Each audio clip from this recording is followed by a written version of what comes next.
संजय जी, आपने ट्वीट किया कि ये लाइन से यूपीए के आपने मंत्रियों के नाम लिखे कि इनको इनको इनको इनको इनको विपक्ष के कहने पे इस्तीफा दे देना पड़ा, लेकिन एनडीए के किसी मंत्री ने इस्तीफा नहीं दिया। यूपीए को सीख लेनी चाहिए। आप तो अच्छा लग रहा होगा आपको, आपसे सीख ले ली उन्होंने कि नहीं देंगे इस्तीफा। देखिए रोहित जी, मैं मुंबई में रहता हूँ और मैं अपने शहर को मैं बहुत प्यार करता हूँ, इसलिए आज जो भी यहाँ हो रहा है मुंबई शहर को लेके, हमारे पुलिस को लेके, मैं समझता हूँ कि ये बहुत ही खेदजनक है, दुर्भाग्यपूर्ण है, शर्मनाक है। ये मैं मानने के लिए तैयार हूँ। और हर राजनीतिक दल का नेता हो या प्रवक्ता हो, कुछ बहुत अच्छे बेहतरीन प्रवक्ता हैं यहाँ हर तरफ से, लेकिन हम सब लोगों की जिम्मेदारी है जो एक तरीके से जो कहते हैं पब्लिक लाइफ में है, हम सब उत्तरदायित्व हैं कि हम इसमें शहर को, अपने समाज को सुधारें, उसको और मजबूत करें। देखिए इसमें दो चीज बहुत ही अहम है। सबसे पहले कि जो भी आरोप लगाए गए हैं, मैं समझता हूँ कि देशमुख जी का ये कहना कि वो मानहानि का एक कानून परमवीर सिंह पर लगाएंगे, ये बहुत ही अहम है, क्योंकि यदि किसी में आत्मविश्वास न हो तो मैं नहीं समझता कि कोई वैसे ही साधारण तरीके से मामूली एक बयान दे सकता है कि मैं मानहानि का आरोप लगाऊंगा। सबूत सही ये होता है और ये कचहरी में, अदालत में जाता है, काफी गंभीर मसला होता है।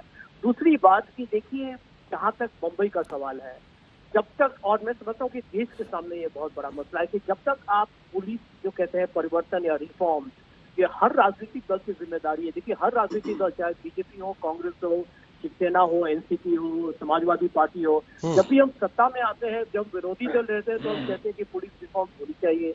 जब हम सत्ता में आते हैं तो हम उसको बिल्कुल भूल जाते हैं, क्योंकि सब लोग चाहते हैं कि हम एक तरीके से जो कहते हैं कानून का जो पूरा हर जो एक संस्था है उस पर हम एक बहुत ही मजबूत तरीके से उस पर अपनी निगरानी रखें, ताकि अपने राजनीतिक प्रतिद्वंदियों पर आप दबाव लगाएं। ये गलत चीज है, ये राजनीति के लिए गलत चीज है, नकारात्मक है। लेकिन एक बात बहुत अहम है कि परमवीर सिंह जी, मैं उनका बहुत इज्जत करता हूँ, मुंबई के पुलिस कमिश्नर रहे हैं, क्योंकि आप यदि एसीपी वाजे का जो पूरा आप उनका एएसआई उनका यदि आप पूरा एक करियर का एक रिकॉर्ड देखें, उनका कीर्तिमान देखें, तो आपको ये साफ तरीके से उभर के आएगा कि उनको पहले किस कारण उनको पहले सस्पेंड किया गया था, और आज भी उनको यदि वापस लाया गया इस कारण की कोरोना वायरस के कारण हमारे पुलिस में शायद लोगों की कमी हुई, बहुत लोगों की मृत्यु हुई, तो उसमें एक तरीके से नए नए लोगों की जिम्मेदारी के लिए लोग नहीं थे, तो उनको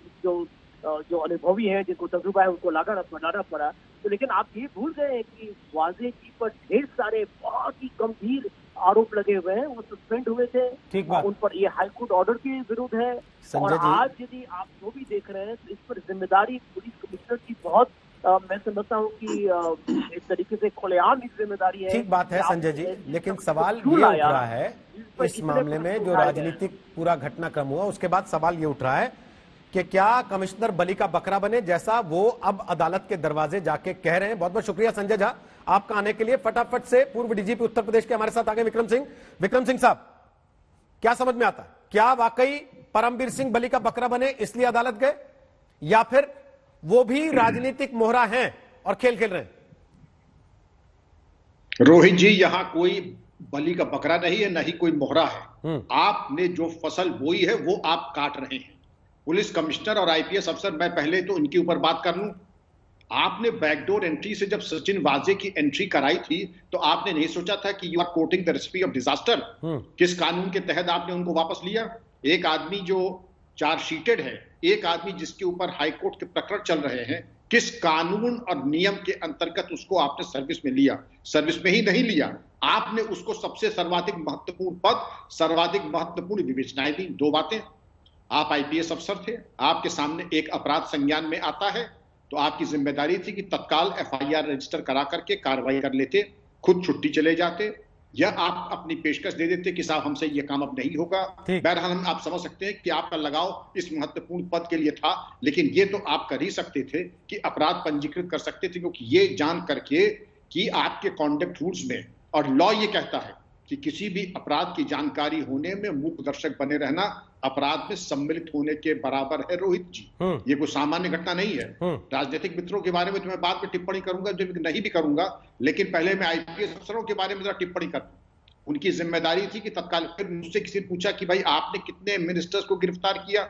एज डीजीपी मैंने 2 मिनिस्टर्स को गिरफ्तार किया, गंगाराम निषाद जिन्होंने कांस्टेबल पहरे को थप्पड़ मारा, उसी थाने में गिरफ्तार हुए। आनंद सेन यादव मंत्री किडनैपिंग में गिरफ्तार हुए। ये कोई चीज नहीं है। और जिस चीज में इतने गंभीर अपराध है कि आपकी वर्दी दागदार हो रही है, आपकी प्रतिष्ठा मिट्टी में मिल रही है, आपकी जिम्मेदारी थी कि आप तुरंत कर देते एफआईआर और कार्रवाई करते। तो आप मैं समझ सकता हूं कि मंत्री को क्लीन चिट दे रहे हैं देशमुख जी को? बिल्कुल नहीं दे रहा हूं। अब मैं आता हूं देशमुख जी के ऊपर। क्योंकि राजनीतिक मित्रों इतने ऊंचे पद पे रहते हैं कि मेरे लिए उन पर टिप्पणी करना मुझे शोभा नहीं देता है। न राजनीति मेरा विषय है, लेकिन गृह मंत्री होने के नाते जो आपने शपथ ली थी, उस शपथ के अनुरूप कि संविधान का पालन करेंगे और बिल्कुल निष्पक्षता का परिचय देंगे, तो न संविधान की आपने शपथ का अपना पालन किया, न अपराध के संबंध में आपने न केवल उसके ऊपर जो आपके सामने तथ्य आए थे, और अगर इतनी ही साफगोई की बात थी तो आप एफआईआर। अब आप देखिए बचाव का पक्ष। सबसे पहले कहा गया कि ये ईमेल आईडी परमवीर सिंह का नहीं है, बाद में परमवीर ने कहा कि नहीं मेरा है। यूजा कहा इनके हस्ताक्षर नहीं है, ईमेल पे तो हस्ताक्षर बनते नहीं। खैर हो गया, हस्ताक्षर भी हो गया। ये वैसी ही बात हुई कि बचाव के पक्ष पे चट्टान की तरह खड़े हो जाना कि हमको इनकी परमवीर की बातें अब नहीं सुननी। ठीक, जब तक बिल्कुल ठीक था मामला, आपने दोनों बिल्कुल हमजोली की तरह काम किया।